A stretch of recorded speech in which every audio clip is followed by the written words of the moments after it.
Hey everybody, Scrap and Salvage here. It was a doozy of a weekend, struck out in 2 sales, basically walked in, walked out. Not much out there, but I did manage to find a few things, so let's show you what we found. I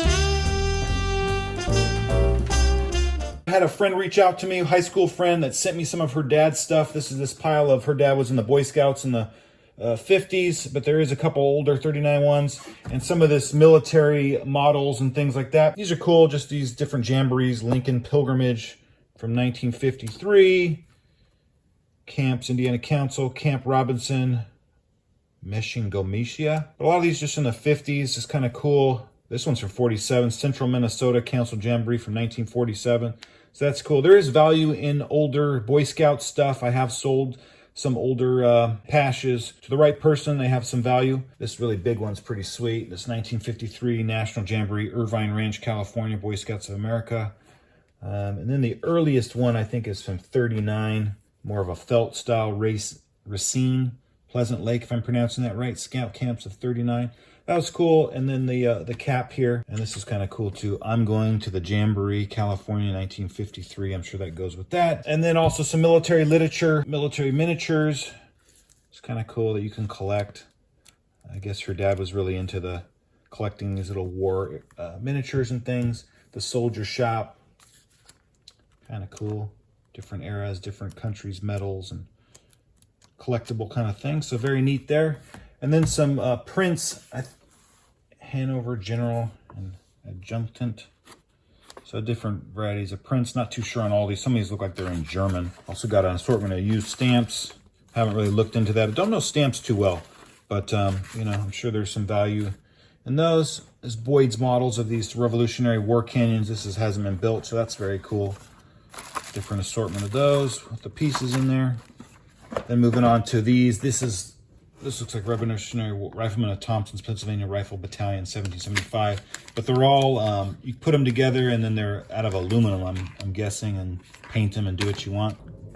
Yeah, Civil War Confederate. There is a market for these. People do collect them, they paint them, just like any kind of models that you will, and display them. No, shout out to Paige who sent me this stuff. I feel honored to accept, you know, a personal family member's stuff who's passed away. So really appreciate that. This is really cool. Found some kind of booklets, literature stuff. This Humphrey's manual. I think this is like for different ailments, teething, etc.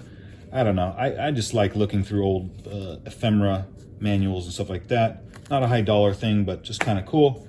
This Kidder Nolan. This is architecture. Looks probably a school textbook thing, but the neat thing about it is you've got different ways of building from early, I want to say it's late 1800s, early 1900s. And, you know, another thing to look at and teach yourself something. Thought that was kind of fun. These old little manuals look good on a shelf nonetheless. This March 66 Ford manufacturer's labeled pricing. Good old Ford price sheet guide for probably ordering the car and the way you want it. The Key to Astrology. I thought that was kind of cool cover. Pull Together. Do more for others than you expect others to do for you. 1931 9th edition. So this looks like a, I don't know if it's a religious manual thing, but it's another thing to look through. And cool fish.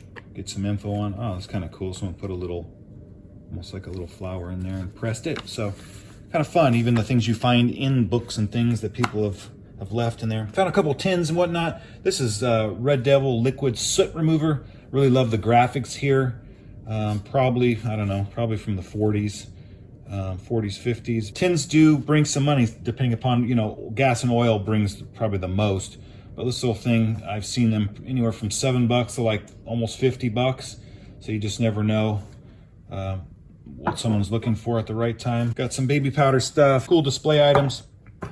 This one doesn't have a great look to it, but what it is kind of cool. Straw hat sizing. I mean, when have you seen that? Probably has something to do, and I'm, you know, if anybody does know, you can feel free to educate me, but I'm assuming it's like you get a straw hat and it doesn't quite fit, and this kind of maybe like shrinks the straw a little bit.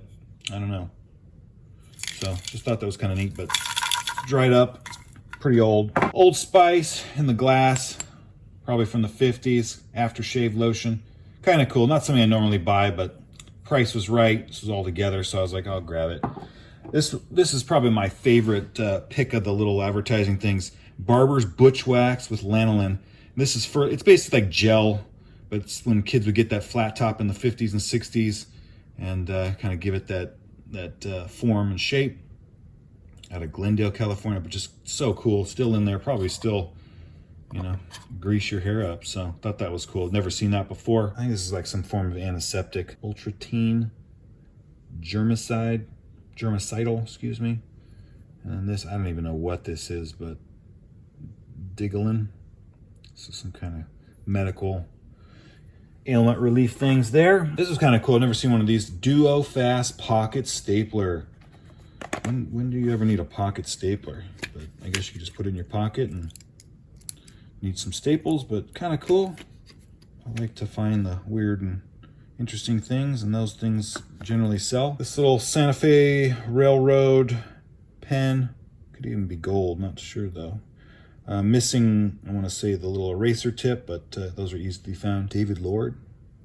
I don't know if that's personalized or anyway. This early Sacramento, I want to say it's like a name badge. Possibly could have had a little ribbon on it.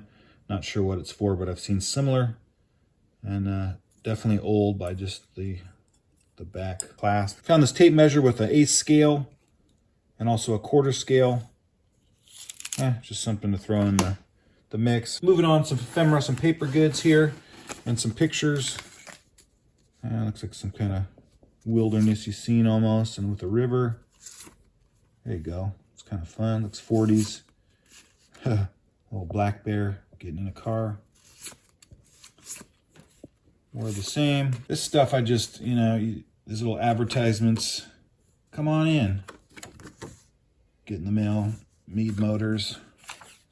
This coupon worth 15 cents on Glim. What is Glim? Dishwashing soap. Go ahead and take one, you chiseling bastard. 20 cents. Joe Morris Pacoima Liquor Store. Little 1945 program, opera at the zoo. Pasadena Playhouse, local playhouse. It's kind of renowned. Little program for that. Changing Britain. Anyway, so that was kind of that. Kind of fun to find little paper goods. Tune Toe. This was pretty cool. Tasted Honey, Disco. What was it? Disco Dancing. Jack Jones. But what was really cool, I'll skip past those, is the, it's all Hawaiian music. The Angels Placed a Lay Around Hawaii. Christmas at the Hawaiian Village.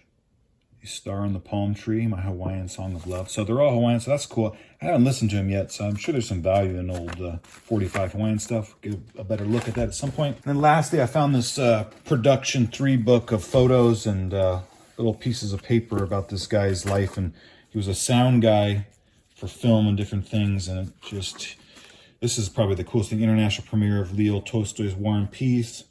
The Paramount Pictures pamphlet for that, 1956. Capitol Theater, Broadway Street, New York City. Yeah, I want to say it's Jane Mansfield and some other stars I can't really make out, but it had some Audrey Hepburn, Henry Fonda, Mel Ferrer. So I don't think they're in here, but there's some other stars in here that I'm not familiar with. But kind of cool to find this person's, this little history of their kind of work in film. And this, he was going to the Congo, his first stop in Nairobi, kind of kept all his little paper goods for that, and he was working on this Ace Williams Safari. Some more of just his work, not sure what the production is here. I want to say this is James Cagney. This guy was a sound mixer for Kramer vs. Kramer, Jaws 3D, and Apocalypse Now.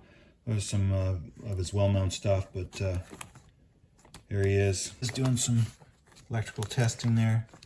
So yeah, just really cool to find this and a little bit of history and see someone's life in pictures and their work. So this was the haul this week.